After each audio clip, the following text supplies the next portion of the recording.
more about last spring. Also, at the Bitcoin conference in Las Vegas last week was the leader of the UK Reform Party, Nigel Farage, who announced that Reform will now be accepting crypto donations as we see the first sort of flares of interest in crypto in the political world in the UK now. What is it, do you think, that makes crypto and Bitcoin so appealing for populists? What's the political side of the argument? I think that's still developing and we're still learning about that. One common thread that the Trumps have struck here is that they see themselves as persecuted by the traditional financial system in this country. And that puts them very much in line with crypto enthusiasts who believe that there's been too much regulation, who believe they're all seen as criminals. And just because this has been popular with drug dealers and money launderers doesn't mean that they're all drug dealers and money launderers. A line you'll often hear is, a lot of drug dealers deal with cash, but nobody said, let's throw everybody who uses cash in prison. But then a key feature of this is the anonymity of it, that when you trade something in crypto, you identify yourself only by a randomized number called, I think, a wallet number. And you can move tens of millions of dollars, limitless amount of money across borders throughout the world without having your name on it. That has a lot of attraction in politics. I don't know how we're going to track whether the Trump organization or the Trump campaign is obtaining their money from any other country. It'd be illegal to take campaign contributions from another country, but it's going to be very difficult to police that. It's a brand new world in politics.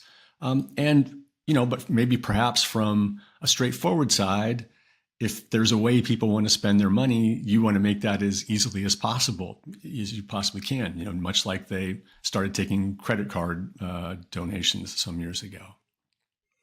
Is there a sort of anti-government, anti-deep state side of this that Trump is appealing to? Absolutely. That's a great question. I mentioned that they talk about being persecuted. A big part of that is that Eric Trump and Don Jr. have said they had their bank accounts closed by banks, which they've said was only because of their father's political views. They believe, or at least they say, that the entire U.S. regulatory system is out to get them because of their father's efforts in politics. That again puts them in line with a lot of crypto people who feel the same way. There's not a lot to support that. In this case, the way that they've described having their accounts shut down sounds very much like the way millions of Americans have their accounts shut down because of some changes in the last 5 years about how banks have to deal with large transactions they see but can't necessarily account for. But that's an animating concept of both the Trump campaign and of this move into digital currencies. We've seen already this year Trump and First Lady Melania Trump set up their own meme coins. How much of a potential vulnerability is that in terms of just shielding what could be massive transfers of money, a potential way to transfer? You could see that as a way of incentivizing decisions from the president in a way that is untraceable. How concerning is it that the president has done this? There's never been, I don't think, anything invented that has a greater potential for the kind of abuse you're describing than these cryptocurrencies and these meme coins, especially. You have to remember these are things that have no value other than as a collectible. It's sort of like a limited edition baseball cap. It only is worth what some other people are willing to pay for it at any point in time. So there's no way to tell whether somebody's paying market rate for it or a lot just because they want to curry favor with the president. There's no way to tell how much anybody who's bought is actually paid because they could have bought it under 4 different limitless number of wallet numbers. And there's no way to know whether they let the president know through back channels that it was them who made this purchase. You just think about the potential for abuse for that, and it's limitless, I think. And compare it to a cash transaction, where if you send somebody more than $10,000 in cash, banks have to file an activity report with regulators in the United States, where campaign contributions are limited by how an amount you can give generally, although there's some ways around that. Credit cards create a paper trail. There's no paper trail here. There's no limits. There's no holds on anything. We would just have to trust the Trumps to tell us if they were receiving money from someone who was trying to buy their influence. There's also some reporting from Bloomberg that I think all but 6 of the top holders of the Trump coin are foreign nationals. Is there a potential concern there for foreign policy, or at least the perception of influence on foreign policy?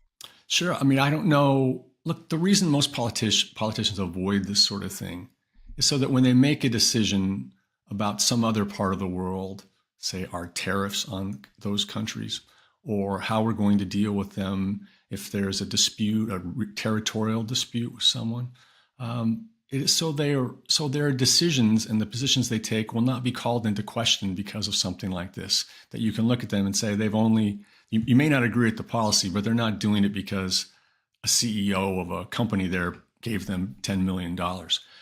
I don't know how, for the rest of the Trump administration, any American would rightfully have any faith in those kinds of decisions he's going to be making.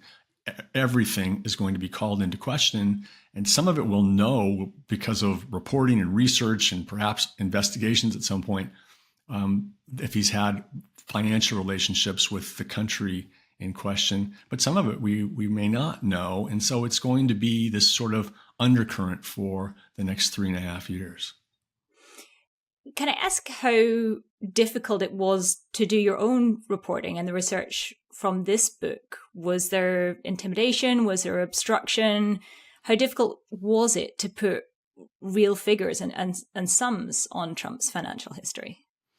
Yeah, I mean, it was challenging because it's challenging to figure those kinds of things out, and especially for a private enterprise where there's very little public record with real numbers on it. And getting someone's tax returns here is a very difficult thing. But the benefit of time to begin with, we did this work for more than 5 years for the New York Times. They gave my co-authors Suzanne Craig and I and some other colleagues we worked with a lot of time to work with these things and to figure it out. And we were able to sort of piece it together over those numbers of years by obtaining family financial records and tax records, and then gathering the usual outside records of lawsuits and developing sources that had been close to the Trumps. So it's a long process, but it's the thing we enjoy about doing this kind of work. Last question, just looking ahead here. One of the things I was really struck by ahead of the election, speaking to people at Trump rallies, was how much stock they seemed to set in this idea of Trump, the businessman, that he was wealthy, that he was so rich, was not something they held against him. It was something so many people seemed to actively admire, and they put a lot of faith into this idea that once he was back in the White House, we're going to get the Trump economy back, prices are going to come down, the cost of living is going to come down. But so far, not only is there no sign of that happening, but we can see him and his family getting richer and richer in real time. Where do you see this heading? You think there could be a real political vulnerability for the president and for his movement if he is seen to be getting wealthier and wealthier while not delivering on his promises on the economy? Yeah, I mean, is that wishful thinking? I think your question is a great summation of sort of where we are with all of this right now as a country and maybe through the whole world. One of the magic aspects of Donald Trump's life is the degree to which he was able to create an impression from the time he was a young man that was very different from the reality and benefit from that. And part of that was the era he came up in. Before the 1980s, ostentatious shows of wealth were sort of frowned upon. Wealthy people tried to stay out of the press generally, and maybe didn't have big toys that drew attention to their wealth. He was very much in the mix when that all started to change, and benefited from that change more than anyone else. And it is a mystery here how you get from people who maybe historically would have looked aside, had a little bit of a side eye at people who were really rich and really showy when they're really struggling in their lives, and why they would believe that that person's suddenly going to take their interests to heart. That's part of Donald Trump's magic act, I think, is to be able to convince people of things. And maybe it's obvious on his face he's not being truthful about it, and it doesn't match the patterns of his life, but he can sell that to wide numbers of people. Normally, you would think that would eventually come back to haunt a politician. I think back to George W. Bush being asked how much I think a carton of milk cost, and he didn't know. And this was a scandalous thing. It showed how detached he was from the ebb and flow of most Americans' lives. Donald Trump faces no reckoning like that. I think part of that is because our media landscape has changed. There's a place where he can go where everybody always knows his name, and they're always glad you came. And they're all day long, they give you reinforcing ideas on how Trump is doing things that are good for all Americans.